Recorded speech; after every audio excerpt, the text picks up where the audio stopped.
Olá, hoje nós recebemos aqui nos estúdios do RDTV a coordenadora administrativa do Sindicato dos Trabalhadores Técnico-Administrativos em Educação da Universidade Federal de Mato Grosso, Leia de Souza Oliveira, para falar um pouco sobre todos os trabalhos, as manifestações, as preocupações quanto, à educação no Brasil. A gente já teve aí na semana passada uma greve geral, continuam as movimentações. Leia, obrigada por ter aceito o nosso convite de estar aqui.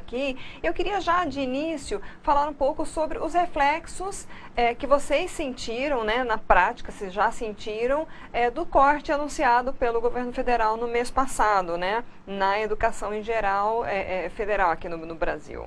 Bom dia, Lídice. Os ataques começaram desde a campanha do então presidente, porque nunca teve um projeto para a educação no Brasil. E aí envolvendo o ensino médio, fundamental e também o superior. A universidade, historicamente, sempre foi uma trincheira da resistência, é nas universidades que se produz conhecimento, é na universidade que é exercitado a liberdade da expressão. E nenhum país desenvolvido conseguiu se desenvolver sem investir no ensino, educação e na pesquisa. E a universidade no nosso país, nesse governo, surpreendentemente, tem sido atacada de todas as formas. Não apenas com cortes orçamentários. O maior ataque veio na sua concepção, no conceito do que é uma universidade, qual o papel que a universidade serve numa sociedade, num país ainda em desenvolvimento. A nossa universidade, em particular, a Universidade Federal de Mato Grosso, está numa situação muito caótica, porque o corte que veio inicialmente, agora já recuperamos parte do orçamento contingenciado, a partir de uma pressão nacional que houve pelos movimentos populares, movimentos sociais, estudantis, de trabalhadores, também de parlamentares do campo da esquerda, e também de parlamentares do Centrão, que tem uma outra concepção de educação. Nós conseguimos resgatar parte do orçamento, mas a universidade ainda vive uma situação muito periclitante, porque nós estamos com corte de bolsas de estudo, bolsa de pesquisa, serviço de custeio como limpeza, segurança, alimentação, diárias, passagem, ou seja, a universidade hoje está sob ataque, porque o governo Bolsonaro não sabe exatamente o que quer para a universidade. Aliás, ele sabe o que quer, ele quer privatizar a educação superior. Ele quer privatizar a universidade, privatizar a educação básica. Então, a educação está sob ataque, mas não é apenas a educação. O desafio maior que está colocado para a sociedade brasileira é como defender a soberania do nosso país. É como, de fato, ter um político de desenvolvimento para o Brasil. Como defender os nossos direitos humanos, a questão das diferenças, a questão do meio ambiente. Então, hoje, o desafio para os trabalhadores não é apenas lutar por salário, como nós lutávamos na década de 90, por aumento salarial. Hoje, a gente luta em defesa do país, em defesa dos direitos humanos, da mulher, do negro, do índio, em defesa de deixar um legado para os nossos filhos, para o nosso neto, que pode não ter um futuro enquanto ser humano, porque está tudo em jogo, é desmatamento, é o direito ao porte de arma, a violência exacerbada. Então, a sociedade e nós, trabalhadores que fazemos parte dessa sociedade, a gente fica numa situação, fica todo mundo meio atônito, o que fazer? Porque a cada dia é uma notícia nova, a cada dia é um comportamento de um presidente que não passa uma tranquilidade. Então, a gente vive uma situação de intranquilidade, é esse o sentimento que nós temos. Então, continuamos lutando pelas nossas pautas, que é por reajuste salarial, em defesa do emprego, em defesa do trabalho, em defesa de condições de trabalho, mas com uma preocupação muito maior, que é defender o país que está sob ameaça. Bom, até eu busquei esses dados aqui, a Universidade Federal ela tem 680 projetos de extensão e nas diversas áreas, seja a medicina, seja a agronomia, veterinária, música, enfim, e esses projetos eles são voltados para a comunidade, e existe aí um grande trabalho de prestação de serviço para a população, que é do Hospital Júlio Miller, um hospital de referência aqui no estado, até na região. Vocês têm, inclusive, hoje uma reunião para tratar das situações do hospital. O que está em pauta em relação ao Júlio Miller? Eu gostaria que você falasse um pouquinho sobre isso. O Júlio Miller é um hospital de alta referência no estado de Mato Grosso, né? Eu digo que as atividades do hospital são de excelência, não só na área da assistência vinculada ao SUS, mas também na área da produção do conhecimento, da formação de profissionais, né, e da pesquisa. Lamentavelmente, o nosso hospital, desde que passou a ser administrado por uma empresa estatal, a EBSER, que é a Empresa Brasileira de Serviços Hospitalares, ele mudou essa concepção. O papel do hospital, enquanto hospital-escola, que é a primeira função dele, ficou secundarizada. Agora só se trabalha com metas, só tem uma visão meritocrática da atuação do hospital, secundarizando a função primeira dele, que é formar pessoas, produzir conhecimento. Então, a EBSER, que fez uma propaganda muito grande de que com essa gestão, passando essa gestão para essa empresa, melhoraria, otimizaria a gestão, ao contrário, nada disso aconteceu. O número de leitos que nós tínhamos em 2014 eram 98, hoje nós temos 120 leitos, ou seja, em 4 anos, quase 5 anos, não aumentou praticamente nada. Os impasses internos do ponto de vista da gestão, imagina uma universidade que é gerida por um regime jurídico único, ter uma parte da sua estrutura gerida por CLT, que tem uma visão de empresa, imagina um conflito interno, né, com relação aos trabalhadores. Então, hoje nós vivemos um impasse muito grande, porque os trabalhadores, foi retirado um direito histórico dos trabalhadores, que tinham 25 anos, estavam trabalhando em regime de jornada contínua, ininterrupta, porque o hospital ele não fecha, ele trabalha 24 horas, com o paciente, nós estamos lidando com vidas. Então, essa jornada foi cortada, voltando a 40 horas semanais, como se nós fôssemos um trabalhador comum, que pode trabalhar 4 horas, ter 2 horas de almoço e voltar às 4 horas, mas o paciente, a vida não espera, a vida não tem interrupção, a interrupção significa morte. Então, a justificativa da empresa é que houve uma auditoria e foram constatadas algumas questões administrativas do ponto de vista da gestão de pessoas, que na nossa opinião poderia ser resolvido tranquilamente, sentando o sindicato, a gestão, e não tirando a jornada que está comprometendo hoje a qualidade da assistência, além da qualidade de vida do trabalhador. Porque nós temos um slogan, para cuidar da vida, nós temos primeiro cuidar da saúde dos trabalhadores.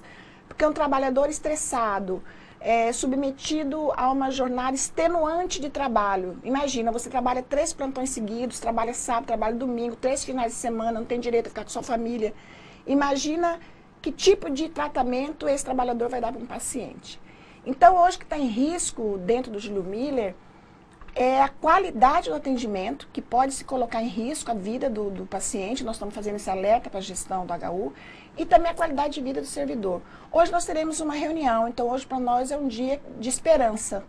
E nós esperamos que a gestão do HU sente com os trabalhadores, divida a responsabilidade, porque uma gestão participativa e democrática, ela dialoga com os trabalhadores, ela divide a responsabilidade na tomada de decisão.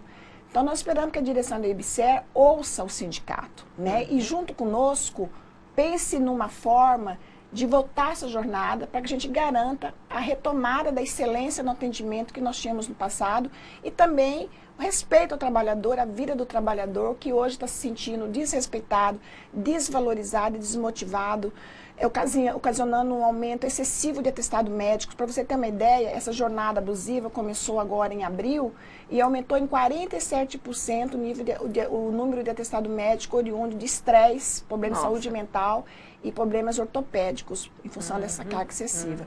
Então, nós estamos acreditando e querendo e confiando que essa gestão vai se sensibilizar e vai sentar com os trabalhadores, vai resolver esse impasse, porque aí ganha todo mundo, ganha o trabalhador, ganha o gestor e ganha o paciente, o usuário, que é a nossa razão primeira de ser. A jornada seria 30 horas, a 30 original. horas semanais, como em todos os hospitais. Todos os hospitais trabalham nessa jornada. Imagina, no hospital 40 horas. Isso é um absurdo, né? A gente não consegue entender de onde vem essa orientação. Todos os hospitais universitários, nacionalmente, são 30 horas semanais. Só o nosso que votou em função de uma recomendação da CGU, que não era de acabar com as 30 horas, era de corrigir algumas questões meramente administrativas que poderiam ter facilmente sido resolvidas. Bom, uma outra pauta, né, que está em discussão hoje, inclusive vai iniciá-la na comissão especial da reforma da Previdência, a discussão da reforma em si, do relatório, enfim, né, nesta terça, dia 18 agora de junho. Reforma da Previdência, qual a maior preocupação da categoria? Olha, é importante ressaltar que a partir da nossa luta, nós começamos as mobilizações nacionais de forma unificada no dia 15, depois de maio, depois dia 30 e agora a greve geral no dia 14. O relator já recuou um pouco no projeto original do governo. Os 4 elementos que o relator retira, para nós são muito importantes, mas ainda tem muita coisa ainda a ser mexida. Mas tirar a capitalização, retirar a desconstitucionalização da reforma da Previdência, que seria através de lei complementar. Isso era um perigo, porque o governo, a qualquer momento, ele poderia mudar qualquer coisa sem precisar emendar a Constituição. A questão do benefício continuado para as pessoas que ganham salário mínimo e a idade mínima para os trabalhadores rurais, principalmente as mulheres, a gente já significa isso uma grande vitória. Mas ainda tem muito mais a fazer, porque a Previdência, ela não é deficitária. A gente sabe que o grande déficit da Previdência está na sonegação, está nessa forma que o governo tem hoje, os governos passados, de não cobrar das grandes empresas que pagam o que eles recolhem dos trabalhadores, né? Então nós achamos que a Previdência, que tem que é modelo nacional e internacional, que é uma Previdência solidária, ela deve continuar com a sua concepção. E o que nós precisamos fazer agora é identificar para onde está esse dinheiro que é recolhido e não volta para o Tesouro, né? E hoje o debate começa sobre o relatório, que já teve esses 4 pontos que, na nossa opinião, são importantes, de recuo, considerando a proposta original do governo, demonstra que nós estamos no caminho certo. Nós esperamos que os senadores, os deputados, nossos parlamentares, principalmente aqui de Mato Grosso, ao invés de estar discutindo a reforma da Previdência, vamos discutir a reforma tributária. Vamos tributar as grandes empresas, as grandes fortunas, vamos fazer uma escala de imposto de renda que de fato seja justo, porque hoje quem paga mais imposto é a classe média, aquele trabalhador que ganha ali entre 5 a 7 mil reais, né? Vamos abrir um grande debate no país para entender o que a gente precisa para, de fato, aumentar o orçamento da União. Diminuir despesas. Agora, diminuir despesas não significa cortar apenas no salário do funcionalismo público ou cortar aposentadorias de um salário mínimo, que é aí que está o maior corte, que ele está com a economia, que ele está prevendo a maioria nesses cortes de quem ganha um salário mínimo. Então, essa luta contra a reforma da Previdência, nós esperamos que também saiamos vitoriosos como saímos na época do Temer, que o Temer também tentou fazer a reforma. Só que a reforma do Temer não era tão danosa como essa do Bolsonaro. Porque na realidade o que o Bolsonaro queria, e ele já foi derrotado, era capitalizar o sistema previdenciário como é o modelo do Chile, que já está recuando. Porque no Chile a gente tem observado que a maioria dos idosos estão até se suicidando. Porque eles fazem uma previsão de até quando vai viver. Aí se você vive até 75 anos, que foi o tempo que você capitalizou, e aí termina a sua poupança capitalizada, aí você tem que morrer, porque você para de receber. Isso que é capitalização, né? Você sozinho, né, criar um fundo para suprir a sua aposentadoria. Então nós temos expectativas que a luta unificada, organizada, a luta continua, vai sensibilizar os parlamentares e nós vamos conseguir derrotar esse projeto danoso para a sociedade brasileira. O Sintuf vai acompanhar em Brasília, vai mandar representante para acompanhar esses debates? O Sintuf está sempre presente em todos os atos que estão discutindo, direito dos trabalhadores, direito da nação soberana, contra toda forma de preconceito, de homofobia, de machismo, de racismo, nós sempre estamos juntos. Você acredita que falta, na verdade, mais rigor na cobrança ou na fiscalização dessa questão do recolhimento da reforma? Porque às vezes, no recolhimento do INSS, né, do que é devido pelas empresas, porque às vezes o que a gente ouve falar a pessoa saiu, não sabe, quando vai lá ver no INSS, trabalhou lá atrás, a empresa descontou, mas não recolheu, né? Precisa haver a modificação, né, na sua visão, dessa forma de fiscalizar? Precisa. Nós temos vários exemplos, vou dar um exemplo que é uma coisa assim, o que tem de perdão de dívida do Itaú, dos grupos Avan, de bancos, quer dizer, os maiores sonegadores da Previdência Social são as grandes empresas. né? Os grandes agropecuaristas, aqui a empresa do Grupo Maggi, por exemplo, já a gente vê que está sempre negociando aí perdão dessas dívidas, então que precisa de fiscalização. Tem muito dinheiro, né? Tem muito dinheiro. A nossa Previdência, o nosso senador Paim, fez uma auditoria da Previdência e identificou que nós temos superávit. Porque você vê, tem tanto superávit que tem um mecanismo no orçamento público chamado DRU, que é desvinculação do Receita da União, que o governo tira 30% do que nós pagamos para investir em outras políticas do governo.